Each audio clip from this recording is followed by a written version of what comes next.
Memang setiap Asmaul Husna, setiap nama Allah memiliki makna tersendiri. Bahkan kalau kita memperhatikan dalam Al-Quran, banyak innallaha sami'un alim, ada juga sami'un basir, ada sami'an alima, sami'an basira, ghafuran rahima, dan semua memiliki makna tersendiri. Salah satu contoh sederhana, kalau kita misal artikan kata asy-syakur, alladhi yu'til ajral kathir bil amalil qalil. Bukan hanya Allah maha mensyukuri, tapi Allah membalas dengan amalan yang sedikit dengan pahala yang banyak. Itu salah satu arti dari syakur. Termasuk Al-Ghafur. Allah subhanahu wa ta'ala maha pengampun, maha penghapus dosa. Bahkan bagi Allah subhanahu wa ta'ala, yang termudah bagi Allah adalah mengampuni dosa kita. Jadi bagi Allah tidak berat. Bagaimana kita menyikapi nama-nama Al-Ghafur, sama kita juga tidak berat menampuni dan memaafkan orang lain dengan tulus hati dan ikhlas. Sebagaimana bagi Allah subhanahu wa ta'ala sangat mudah untuk mengampuni dosa-dosa kita.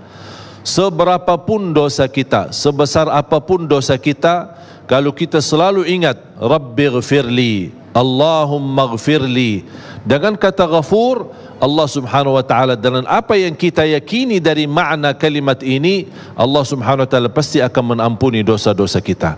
Beda sama orang yang berbuat dosa dan maksiat, tapi dia merasa tidak bakal diampuni.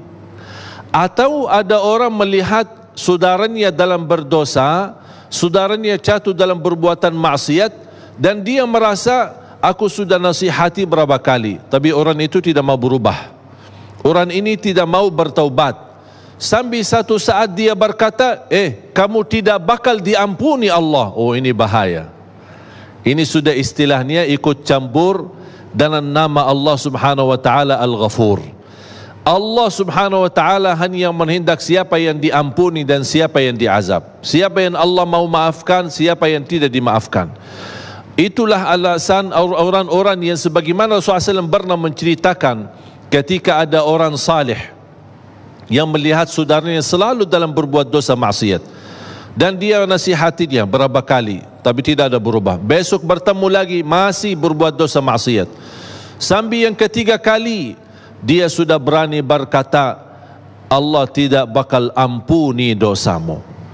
Allah subhanahu wa ta'ala disitulah marah. Dan Allah subhanahu wa ta'ala berkata, man hadzal ladzi yata'allahu alai, siapa yang menjadikan dirinya Tuhan atasku? Akulah yang mengampuni dosa-dosa hambaku. Ternyata yang salih ini gara-gara ucapan yang begitu salah dan mendapatkan kemurkaan Allah, dialah terhapus kebaikannya, dan orang justru yang berdosa dan maksiat diampuni dosanya oleh Allah subhanahu wa ta'ala.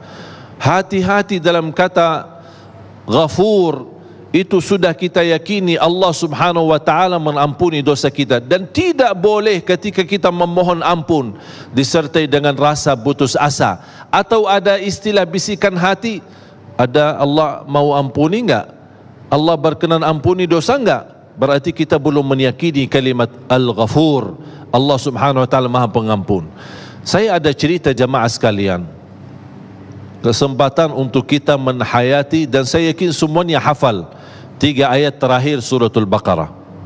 Betapa besarnya Allah subhanahu wa ta'ala menunjukkan ampunannya dan kasih sayangnya Allah subhanahu wa ta'ala kepada kita. A'udzu billahi minasyaitonir rajim. Bismillahirrahmanirrahim. Lillahi ma fis samawati wa ma fil ard.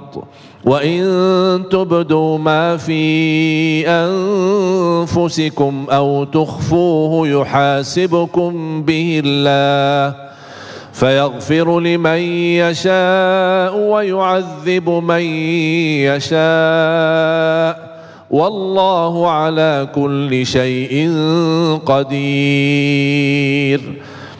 Ketika turun ayat ini, para sahabat yang menerti bahasa Al-Quran, memahami isi kandungan Al-Quran, cukup mulianya mereka adalah guru mereka Nabi Muhammad sallallahu alaihi wasallam. betapa berat dari makna lillahi ma fis samawati wa ma fil ard. Cuba bayangkan kalau kita hayati dalam ayat ini. Wa in tubdu ma fi anfusikum aw tukhfu yuhasibukum bihillah. Barang siapa yang terang-terangkan, artinya dia membongkarkan isi hatinya, maupun dia sembunyikan di dalam hatinya, tetap dua dunia bakal dihisab oleh Allah. Dua-duanya bakal dihisab oleh Allah. Mohon maaf, siapa di antara kita yang tidak ada bisikan kalbu? Siapa di antara kita yang ada di dalam hatinya sifat atau hal-hal yang tidak disukai dengan kawannya dan saudaranya?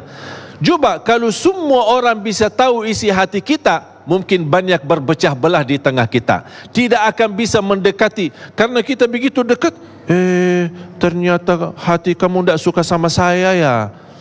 Ini bahaya. Makanya cuba ayat ini, kalau kita bukakan isi hati maupun kita sembunyikan, tetap dihisab oleh Allah Subhanahu wa taala. Dan siapa yang mampu di antara kita menolak bisikan kalbu, apalagi bisikan yang buruk? Ada enggak di dalam perasaan hati kita ingin berbuat dosa maksiat? Ternyata itu keinginan di hati pun bakal dihisab oleh Allah.